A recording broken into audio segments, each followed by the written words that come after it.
Namo Bhagavate Vasudevaya Narayanam Namaskritya Naram Jaya Narottamam Devim Saraswatim Vyasam Tato Jayamudire Nashtaprayeshu Avadreshu Nityam Bhagavata Sevaya Bhagavati Uttam Shloke Bhagavati Naishtiki. So continuing with the discussion on Srimad Bhagavad Gita, Chapter 1, text Chapter 1, observing the armies on the battlefield of Kurukshetra. Text 20 onwards. So far we studied how Duryodhana described the armies on both sides to Dronacharya, Bhishma Dev, and then he is asking everybody to give full support to Bhishma. And then they started blowing their conch shells. Bhishma Dev started first. And then Pandavas also blew their conch shells. And when Pandavas, it's mentioned, when Pandavas blew their conch shells, the Kaurava side, they were all scared. Their hearts were shattered. So after that, text 20. Ath vyavasthitan drishtva dhartarashtra'n kapitthvaja pravritte shastra sampahate dhanurudyamya pandava rishikesham tadavakyam idam ahta mahipate. At that time, Arjun, the son of Pandu, seated in the chariot bearing the flag marked with Hanuman, took up his bow and prepared to shoot his arrows. O king, after looking at the sons of Dhritarashtra drawn in the military array, Arjun then spoke to Lord Krishna these words. The battle was just about to begin. It's understood from the above statement that the sons of Dhritarashtra were more or less disheartened by the unexpected arrangement of military force by the Pandavas, who were guided by the direct instructions of Lord Krishna on the battlefield. The emblem of Hanuman on the flag of Arjun is another sign of victory because Hanuman cooperated with Lord Ram in the battle between Ram and Ravan. And Lord Ram emerged victorious. Now both Ram and Hanuman, Ram as Krishna and Hanumanji, were present on the chariot of Arjun to help him. Lord Krishna is Ram himself, and wherever Lord Ram is, his eternal servitor Hanuman and his eternal consort Sita, the goddess of fortune, are present. Therefore, Arjun had no cause to fear any enemies whatsoever. And above all, the Lord of the senses, Lord Krishna, was personally present to give him direction. Thus, all good counsel was available to Arjun in the matter of executing the battle. In such auspicious conditions arranged by the Lord for his eternal devotee, lay the signs of assured victory. So Arjun now, because now Krishna's Yog Maya is going to work on him, and Arjun is going to get confused. Now both sides have blown their conch shell, but the conch shell now, maybe according to the code of war, there's still the conch shell of the beginning of war had to be blown.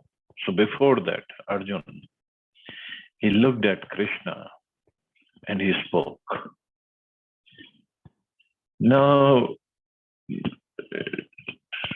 it was described his chariot was bearing the flag marked with Hanuman. So Arjun was known as Kapi Dhwaja. On his Dhwaja, on his flag, Kapi is Hanumanji sitting. And another name of Arjun that is used here is Pandava, that he is son of Pandu. See, in Vedvyasi, or these verses are spoken by Sanjay to Dhritarashtra. So he's using different names. And he used the name of Krishna as Rishikesh. He did not say Krishna. He did not say anything else. Madhav has been used before. So there's a reason that different names are used. So why is called Pandava? Kapidhvaja we know because Hanumanji is there. But this is just to tell Dhritarashtra. Hanumanji is there on the chariot of Arjun. Krishna is there, means Lord Ram. And wherever Ram is there, Sita has to be the goddess of fortune. There is no way Arjun can lose. and there is no way your sons can win. And then he used the name Pandava. He did not say Arjun. Pravritte Shastra Sampade Dhanur Udyamya Pandava. So he took up his bow and prepared to shoot his arrow, but then he spoke to Krishna. So Pandava, so means because a war has been declared between Kauravas and Pandava, and Sanjay wants to make sure Dhritarashtra understands there is no way Kauravas can win. And Arjun and his bow, Gandiv, there's a special relationship also between Arjun and his bow, Gandiv. Arjun had taken a vow even before Mahabharata that anybody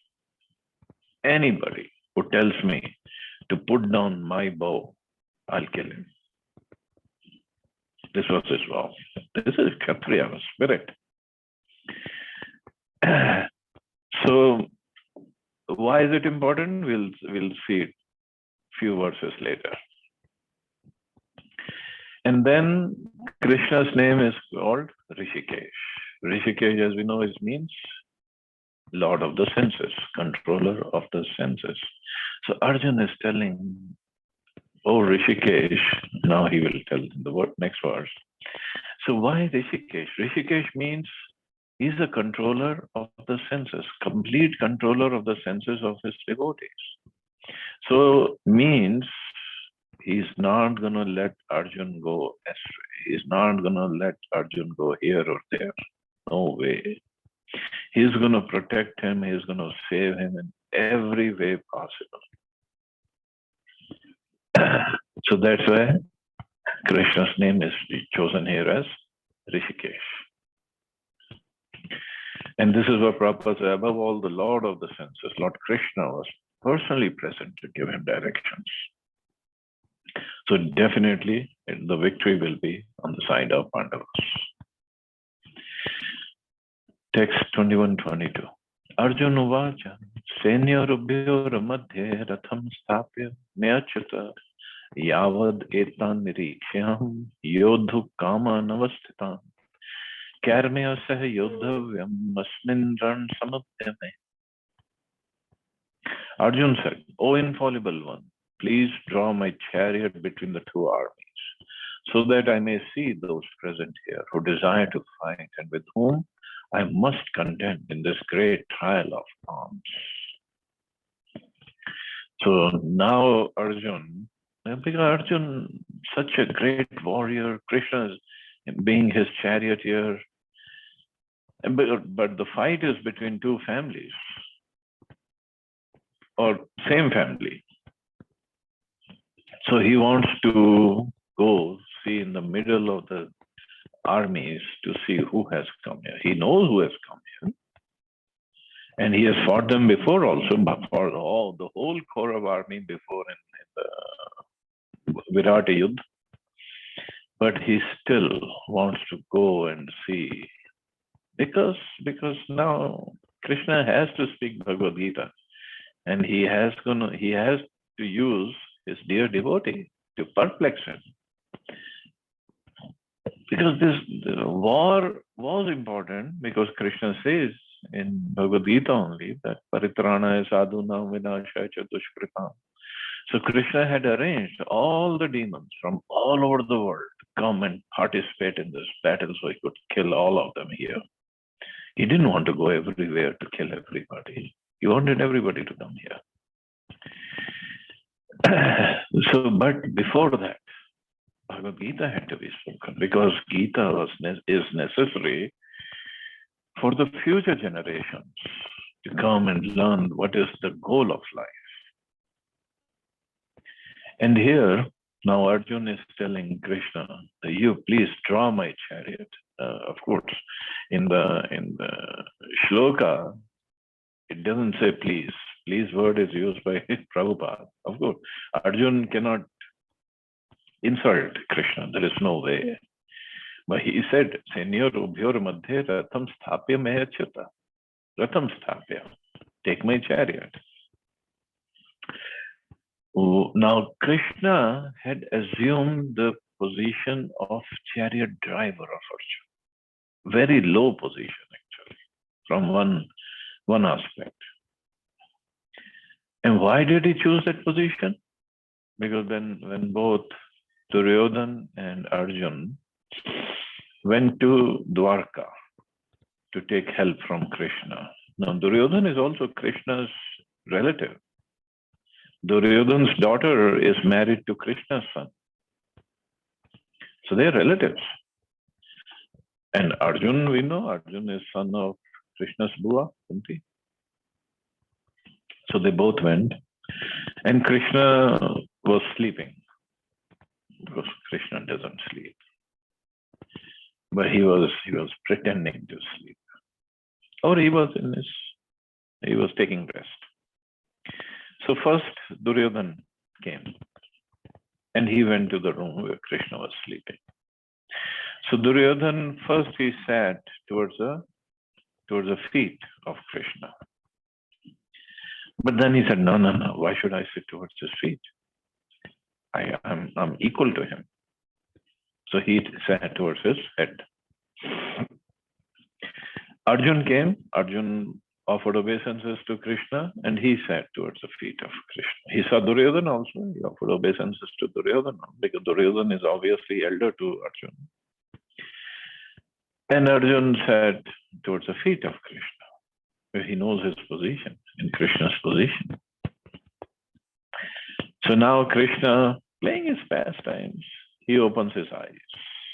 So when somebody is sleeping and he opens his eyes, so first thing he sees is towards his feet. And he saw Arjun. And he said, oh, Arjun, you have come. And Duryodhana, who was sitting towards the head, he said, yeah, I have also come. Oh, you have also come. So what's the deal? What do you want? So they explained that war is settled now and it's going to happen in Kurukshetra. Krishna said, yes, I know everything. What do you want? So they both said, we have come here to ask for your help. So please fight on our side.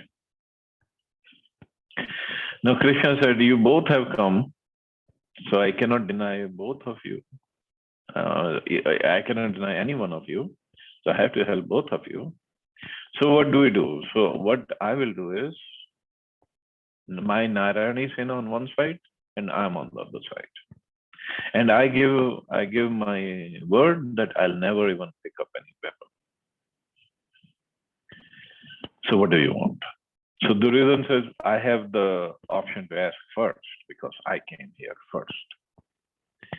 But Krishna said, no. Arjun has the first option because he is younger to you. So he should ask first. Now Arjun, and Krishna had given his word that I'm not going to pick up any weapon. I'm not going to fight in this war because it's between brothers. So Arjun said, well, I didn't come here to ask help from your army. I came here to ask help from you. So you please come on my side. And if you're not going to pick up any weapons, so please become my charioteer. If you're there, then I'm protected. And Duryodhana, first he was afraid that Arjun might ask the army of Krishna. And everybody knew the army of Dwarka, that it was never defeated before. And Duryodhana said, okay, I'll take the army. And he was very happy that he got the army. And this army of Krishna was very, very powerful, very powerful. But Arjun only wanted Krishna because he knew if Krishna is on my side, there is no way we can be defeated. Of course, if Krishna had gone to Kaurava's side and Arjun had gotten the army, Krishna would have still worked to protect Arjun and Pandavas and make them winners. Krishna is Krishna. But anyway, this is how it happened. So Krishna accepted to become charioteer of Arjun. And charioteer is not a very high position. And this is the only way Krishna could be in the war with Arjun, guiding him, protecting him. And charioteer means he had to follow the orders of the king or follow the orders of the owner of the chariot. So when during the war, Arjun was busy shooting his arrows and doing all sorts of tactics. So when he had to tell his charioteers or Krishna, okay, go straight, turn left, turn right, or whatever, stop, so go slow, whatever he had to do. There was no time for him to give him instructions. So what he would do, Arjun was standing, charioteer is sitting, taking care of horses. So he used to put his foot, he used to give indication with his foot, hit him, not hit him, tap Krishna on the back or on the side, okay, go here and go there. And this is how he was giving instructions, which way to go. It wasn't like automatic drive, it was the chariot was on. And also, during the war, when the horses get tired, they were horses, they were not motors or something. So horses would get tired. Krishna would get down and massage the horses, give them water, and at the end of the war, end of the day, Krishna would take care of the horses, give them food to eat, take them to the stable. This is what Krishna was doing because this is the duty of a charioteer. And whenever the war, at end of the day, Krishna would get down first, just like if we have a driver in our car. The normal etiquette is whenever he would stop, and he would get down and he would open the door for the owner of the car to get down. This is normal etiquette. So Krishna would get down first, and then he will help Arjun to get down from the chariot. And Arjun, obviously, he was wearing so many armors and he had weapons with him. And Krishna would carry the weapons to the camp and the whole thing he was doing. And he accepted such a position. Why? Just to serve and to protect, to guide his devotee. And here Arjun is saying, Ratham sthapya me achyuta. Achyuta. He did not say Krishna. Why achyuta? Let's see what in the purport Prabhupada says. Although Lord Krishna is the Supreme Personality of Godhead, out of his causeless mercy, he was engaged in the service of his friend. He never fails in his affection for his devotees, and thus is addressed herein as infallible. As charioteer, he had to carry out the orders of Arjuna, and since he did not hesitate to do so, he is addressed as infallible. Although he had accepted the position of a charioteer for his devotee, the Supreme Person, his supreme position was not challenged. In all circumstances, he is the Supreme Personality of Godhead, Rishikesha, the Lord of the total senses. The relationship between the Lord and his servitor is very sweet and transcendental. The servitor is always ready to render service to the Lord, and similarly, the Lord is always seeking an opportunity to render some service to the devotee. He takes great pleasure in his pure devotees assuming the advantageous position of ordering him than he does in being the giver of the orders. Since he is master, everyone is under his orders, and no one is above him to order him. But when he finds that a pure devotee is ordering him, he obtains transcendental pleasure, although he is an infallible master in all circumstances. As a pure devotee of the Lord, Arjuna had no desire to fight with his cousins, but he was forced to come onto the battlefield by the obstinacy of Duryodhana, who was never agreeable to any peaceful negotiation. Therefore, he was very anxious to see who the leading persons present on the battlefield were. Although there was no question of peacemaking endeavor on the battlefield, he wanted to see them again and to see how much they were bent upon demanding an unwanted more. So Krishna is known as Achyuta here. Krishna is called Achyuta here. Prabhupada says he is not fallible. So in what ways he is not fallible? And we Achyuta, we mean the spirit souls. We are always fallible. We fall down. Everything in this life is temporary, in the material world is temporary. Even if we are president of a company, after a while we fall down. Fall down. If we don't leave, then at the time of death we have to give up that position. We can fall down from a spiritual position as well. We fell down from the spiritual world, came to the material world. So there's so many fall downs. So we are healthy, we can get sick. We cannot remain healthy forever. We are rich, we can become poor. We are poor, we can become rich. Everything is temporary. Everything keeps on changing in our lives. But not with Krishna. He is the Supreme Personality of Godhead. He is always the Supreme Personality of Godhead. He is never going to give up that position because he is the Supreme Personality of Godhead. He never falls down under Maya. He never comes under Maya. He is always the controller of Maya. Everything is his pastime. He might look like he has come under Maya, but that's why we have to understand the scripture through acharyas, through proper devotees. He's never fallen, never. And another thing of never fallen is, if he gives his word, he always keeps his word. He is Bhaktavatsal. He loves his devotees love him, and he loves his devotees. There is no two ways about it. He's always going to protect his devotees. Whether he protects the body or not doesn't matter. He's always going to protect the consciousness. He's always going to protect their honor. Always does. This is how much he loves his devotees. And as I said, he has taken such a lowly position just to serve his devotee, to take care of his devotee. Even Hanumanji is on the head. He is sitting at the feet of Arjuna. So Hanumanji also heard Bhagavad Gita sitting in the flag of Arjuna. But Hanumanji is Hanumanji. He is always sitting there, and he knows, Krishna knows that Hanumanji knows his position very well.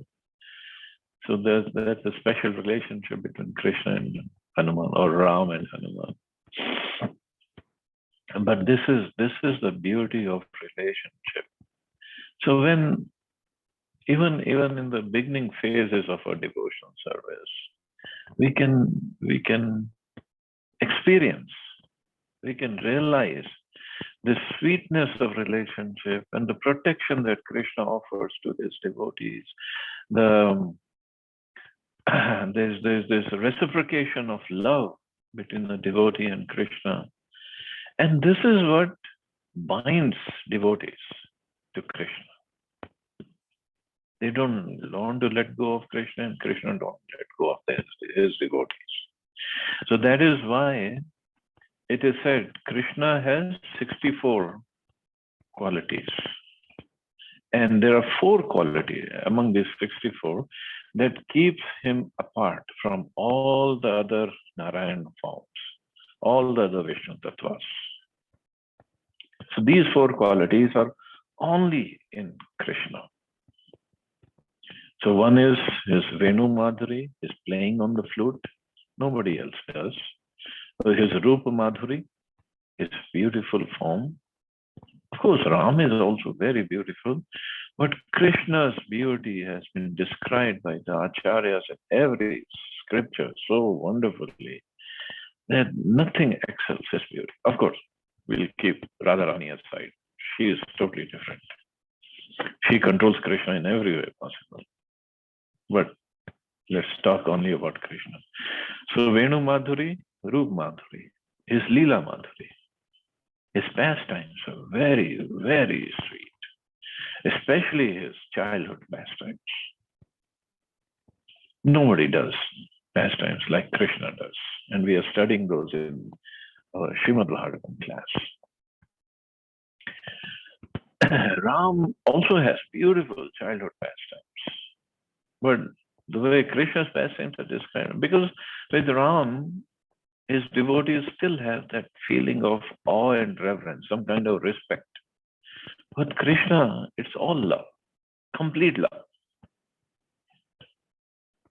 That's why his pastimes are very sweet. And then his prem, Madhuri. Prem means the love for his devotees is very, very sweet. And this is what binds devotees to Krishna. And Krishna is bound to his devotees. No way he's going to give them up. No way. And that's why he's called Achyuta. And here Arjun is ordering Krishna. And Prabhupada says he is a master of everyone. Everyone is under his orders. But he loves it when his devotees order him. And he wants to serve his devotees. Just like we'll read that in Bhagavatam, that Nanda Maharaj, when Krishna got little older, when maybe he was 1 or 2 years old and he was walking, and Nanda Maharaj would come home at the end of the day, and Nanda Maharaj would tell Yashoda, "Oh, Yashoda, your Lala, does he know anything? Does he do anything? Or he just plays around every day, whole day?" No, Lala. Baba Lala does lots of things. Lala, go get your Baba's slippers.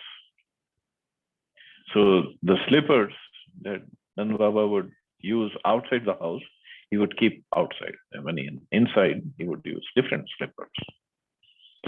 So Krishna would run inside the house to get Baba's slippers, and he would carry those slippers on his head for Nanda Baba to wear. And he would bring them carrying on his head to Nanda Baba, so Nanda Baba could wear those slippers. That's how much he loves his devotees.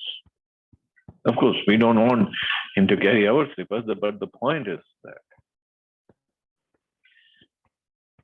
this is the special relationship. So he's as Prabhupada said, he obtains transcendental pleasure in when a pure devotee orders him. And obviously, when gopis order him, and when obviously Srimati Radharani orders him something, not just orders him, she gets angry with him, and he loves it because it increases their love Radha and Krishna, between Radha and Krishna. So he is called Achyuta here. Text 23. Yotsya manana avekshyaham yaete yatra samagata dhartar rashtrasya durbuddhir yuddhe priya chikirshava. Let me see those who have come here to fight, wishing to please the evil-minded son of Dhritarashtra. It was an open secret that Duryodhana wanted to usurp the kingdom of the Pandavas by evil plans, in collaboration with his father Dhritarashtra. Therefore, all persons who had joined the side of Duryodhana must have been birds of the same feather. Arjun wanted to see them on the battlefield before the fight was begun, just to learn who they were, but he had no intention of proposing peace negotiations with them. It was also a fact that he wanted to see them to make an estimate of the strength which he had to face, although he was quite confident of victory because Krishna was sitting by his side. So here Arjun says, I want to see who have come here wishing to please the evil-minded son of Dhritarashtra. He could have said Duryodhana, but he used different words for Duryodhana. Son of Dhritarashtra and Durbuddhir, evil-minded. So, and the person and people who have come to please this son. So they all are in the same category.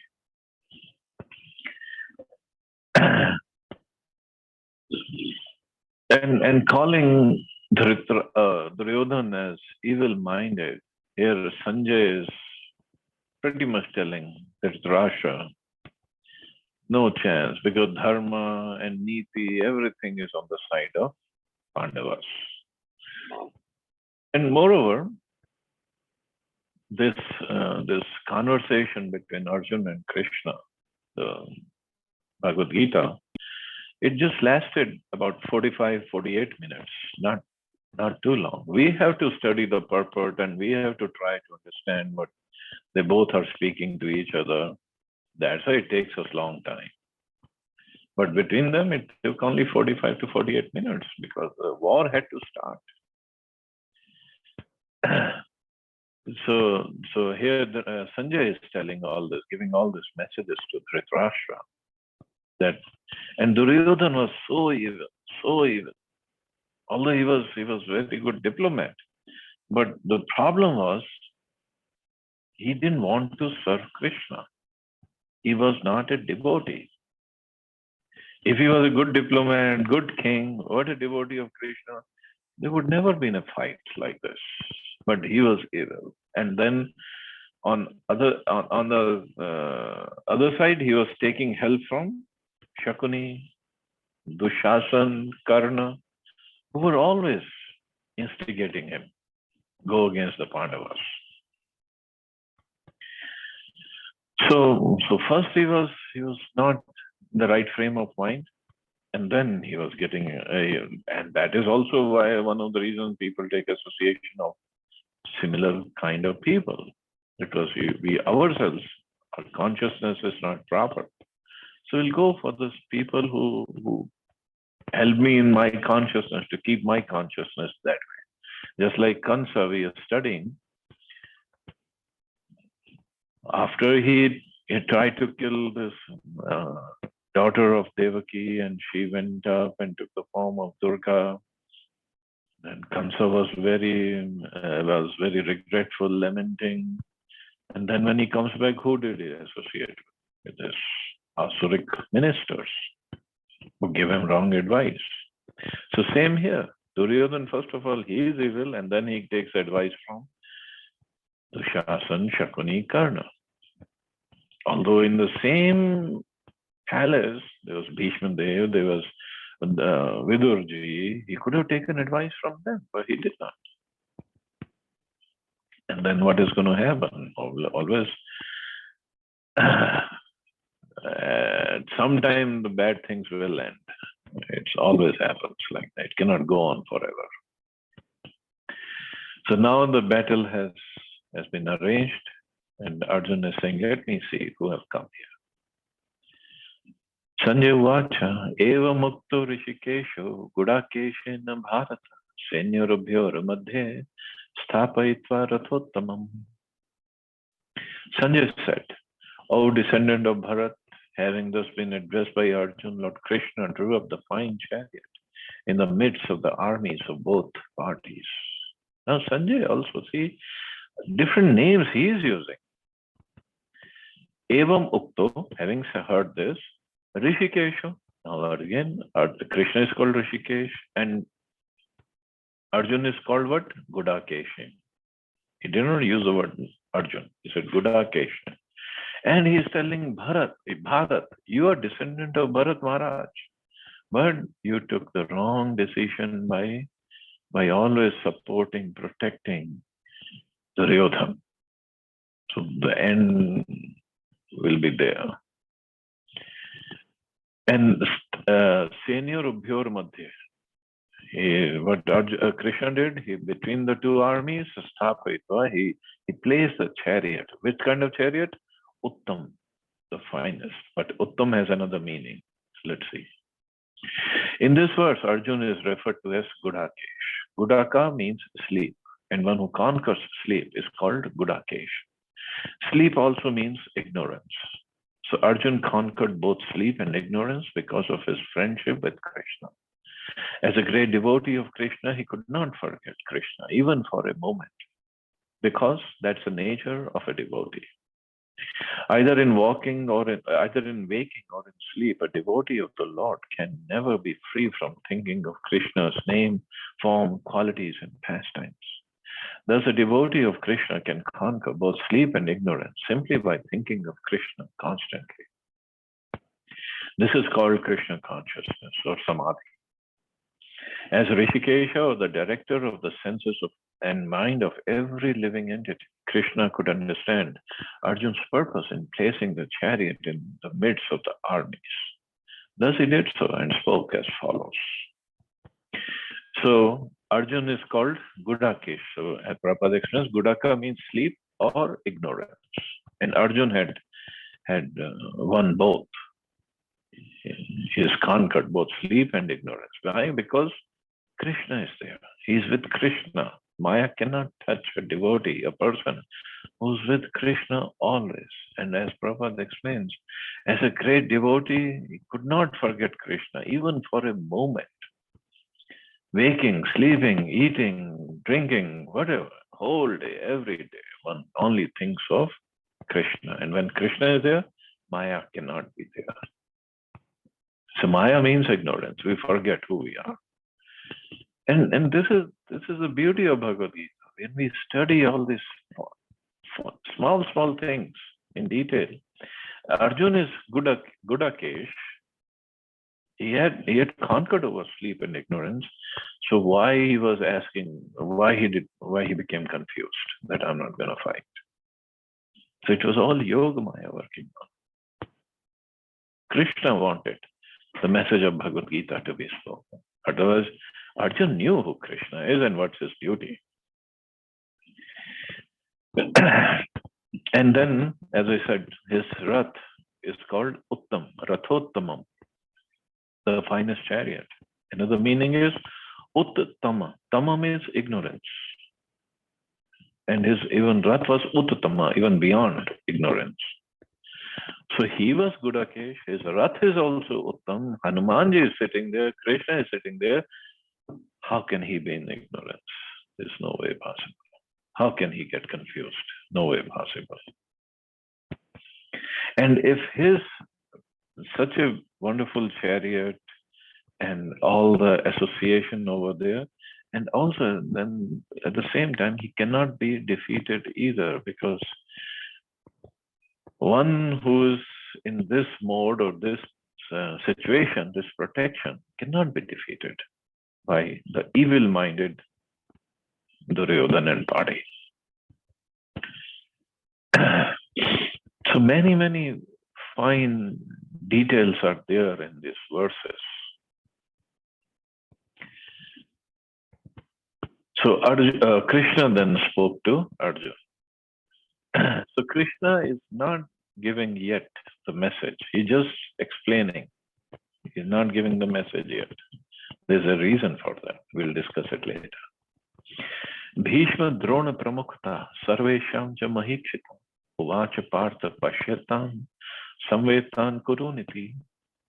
In the presence of Bhishma, Drona, and all the other chieftains of the world, the Lord said, just behold, Partha, all the Kurus assembled here.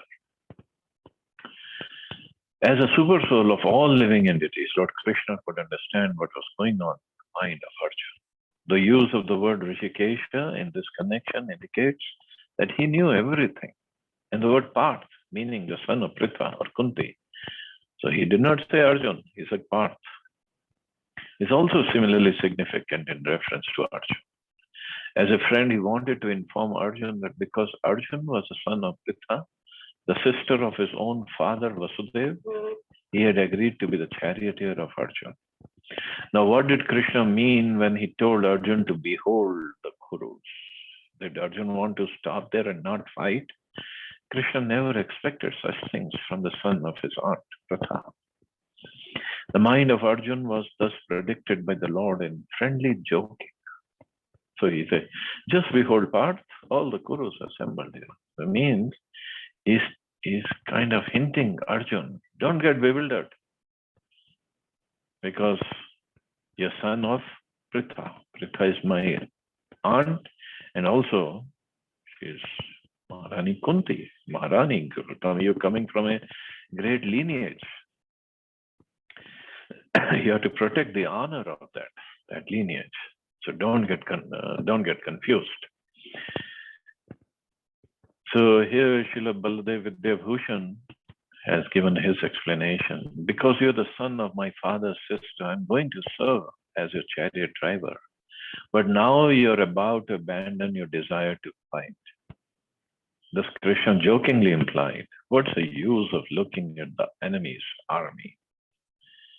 It means you're going to abandon. Krishna knew.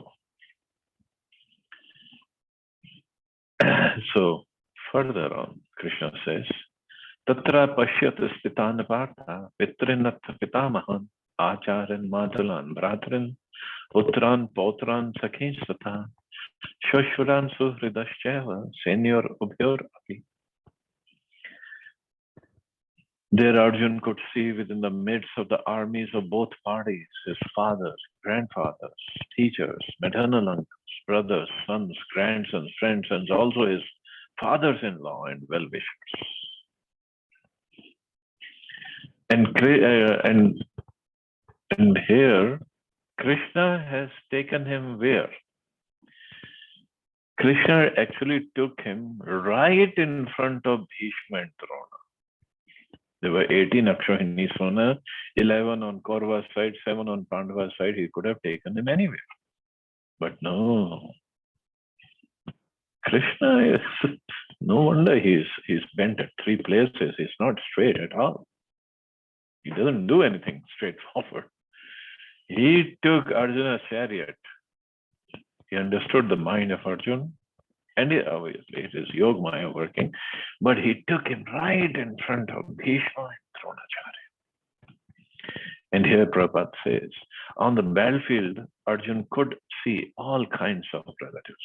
He could see persons like Bhurishrava, who were his father's contemporaries, grandfathers, Bhishma and Somadatta, teachers like Dronacharya and Kripacharya, maternal uncles like Shalya and Shakuni, brothers like Duryodhana, sons like Lakshman, friends like Ashwathama, well-wishers like Kritvarma, etc. He could also see the armies which contained many of his friends. See, I mean, we can only understand his position. Now he is going to fight. Okay, the war of Virat, it was not his war. He was fighting to protect the Virat, Naresh and the kingdom. So they had given them shelter for 1 year. Now this is his war. So he is getting confused. And also in the war of Virat, everybody was not there. Yes, Dronacharya, Kripacharya, Bhishma, they were there, but the sons and the well-wishers, they were not there. Now everybody is there and he has to fight with all of them. See, Krishna, if he wants to do anything, he can do. He's confusing Arjuna like anything. So further it says, Tan samikshya sa kaunteya sarvana bandhu navastita kripya parya vishtu vishidannam idam abravit. When the son of Kunti, Arjun, saw all these different grades of friends and relatives, he became overwhelmed with compassion and spoke thus. Now in this shloka, Arjuna is called as Kaunteya, not Parth, not Dhananjaya, and Gudakesh. Now Gudakesh is gone because he is getting into spiritual ignorance. It's not material ignorance. So now he is Kaunteya, son of Kunti, son of Mother Kunti. And through his mother, he was related to all of them. So he is getting confused. So Sarvana Bandhu Navastita, they're all his relatives. Can we imagine a situation that we have our grandfather, our teacher, our cousins, their sons, or father's friends, everybody assembled there to fight? How confused we would be. Very, very confused. And not just he had to, it was just like a property dispute or their court case and it will be settled. No, he had to kill them all. That was even more terrible. To be able to do his duty as a Kshatriya, he had to kill them. So it wasn't like, okay, judge will decide and we'll both go home happy. You get this part and I get that part. No. So the kind of situation that was in front of Arjuna, and in that situation, to bring him out, Krishna spoke Bhagavad Gita, means Whatever situation we are in, it cannot be as difficult as Arjuna's situation. Cannot be, no way possible. So means for every situation, every confusion of our lives can be sorted out by reading and following instructions of Gita. If Arjun can come out of this whole thing, and then he did his duty. His duty as a Kshatriya was to fight. He did his duty, but in the right frame of mind, with the right consciousness. So we can also, in any situation of life, we read Bhagavad Gita, follow the instructions, we can come out of that situation happily, and we can be engaged in our duty properly. It's not a big deal. That's why Bhagavad Gita is very, very important scripture in our lives. So now Arjun will start giving his reasons why he didn't want to fight. So that will take up next time. See, anybody has any questions or comments?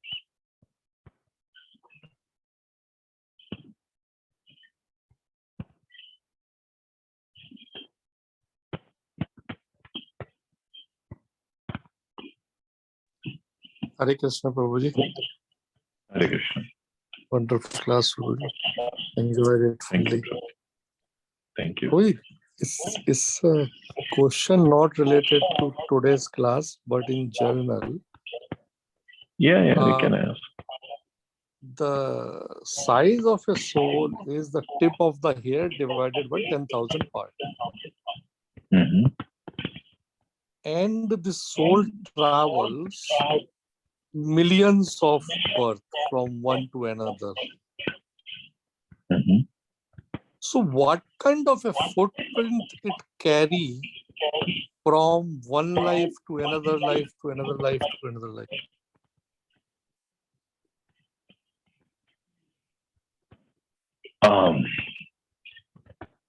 See, everything that we do and all the desires that we have are contained in our mind.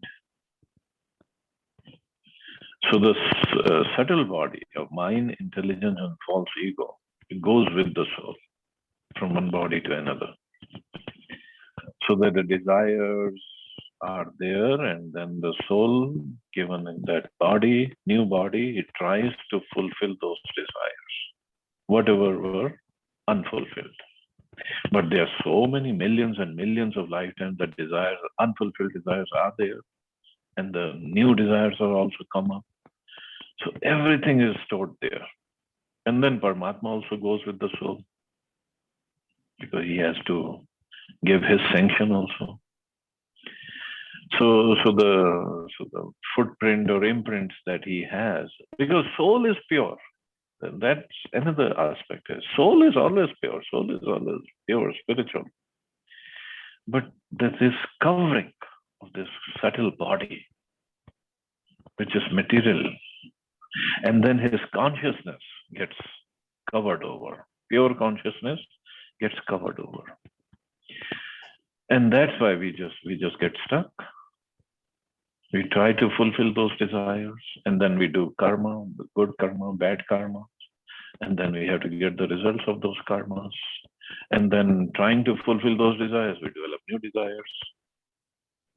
So good luck getting out of this web. So it is not the soul which travel, it is the subtle body which also travel. Yeah, because another way to look at it is, in this body, if I am doing the activities, and while doing the activities, I'm developing intense desires of eating meat, suppose, means I am getting those animalistic consciousness. So because of that consciousness, even while in this human form of body, I'm getting a subtle form of an animal. My gross body is human, but subtle form is becoming of an animal. So when the soul leaves this body, So it is that it goes to Yamaloka and Yamara decides. Yes, Yamara decides what kind of body you're going to get, but we have already made our subtle body of that animal. So Yamara decides, okay, we'll get the body of a tiger in that family, in this house, or in this country, or this. Okay, go. Then become an animal. So subtle body goes with the soul. And it is material, it's not spiritual. Prabhuji, when we do a chanting, cleanse our heart, that means we are cleansing the subtle. We are spiritualizing it, yes. Yeah? Yeah, we are spiritualizing it. Yeah. So spiritualizing or removing the material covering so that spiritual consciousness can come forth. And Prabhuji, further to this, it is given the size of a soul is this. Is it also given the size of a subtle body? Or it is the same? See, right now the subtle body size is size of this gross body. Okay. Because gross body is just a covering on the subtle body. So subtle body takes the shape of a snake, then the gross body is just material elements. They just put together to take the shape of the snake. So he can work as a snake. Okay. So size of a soul remains the same, the size of the subtle body keep on changing what material body is getting. Yeah, but the size of the soul also changes. Size of the soul changes when we are developing these spiritual senses, a spiritual body. See, suppose our form in the spiritual world is of a peacock. Suppose this is assumption. So peacock means a full-size peacock. In spiritual world, there is no difference between soul and the body. It's all Sat Chitananda Vigraha. It's just when that peacock falls in the material world, it becomes a small, 10,000 part of the tip of the hair. But when we are doing these spiritual practices, our spiritual body is growing. So the soul does not remain 1/10,000 part of the tip of the hair because it's spiritual. The body is growing. Okay. So when it is completely grown, the gross body might look like whatever we are seeing, but it's everything is spiritual inside. Okay. So when we go back in our original form, spiritual form. Okay. Sure, Prabhu. Interesting. It is, and it's very mind-boggling actually. Yeah. What in the world is doing? Yeah. And no other place it is explained like here. No place. Yeah. Thanks. Thank you, Prabhu. Hare Yes, Mata? Krishna, Vidupriya ji. Next Hare time, Krishna. Hare Krishna. Next time, at the end of the session, would you elaborate on the spiritual body more? This was really interesting. Sure, Mata. Sure. And thanks for joining. It's good to have you I here. was late a little bit. That's okay. But it is my privilege to listen to you. Thank you, Mata. And Ganga Hare Devi Dasi did call me yesterday. Okay. So thank you for She's that. a wonderful, wonderful devotee. I know her Yes. for a very long time. Yes, yes. Whichever way yes. she can help, I'm sure. She's trying to help. Yes, yes. So this last part and the recordings, are they on my phone or I have to pull up the recording from somewhere else? I'll send them to you, but we always post it in the group. I see.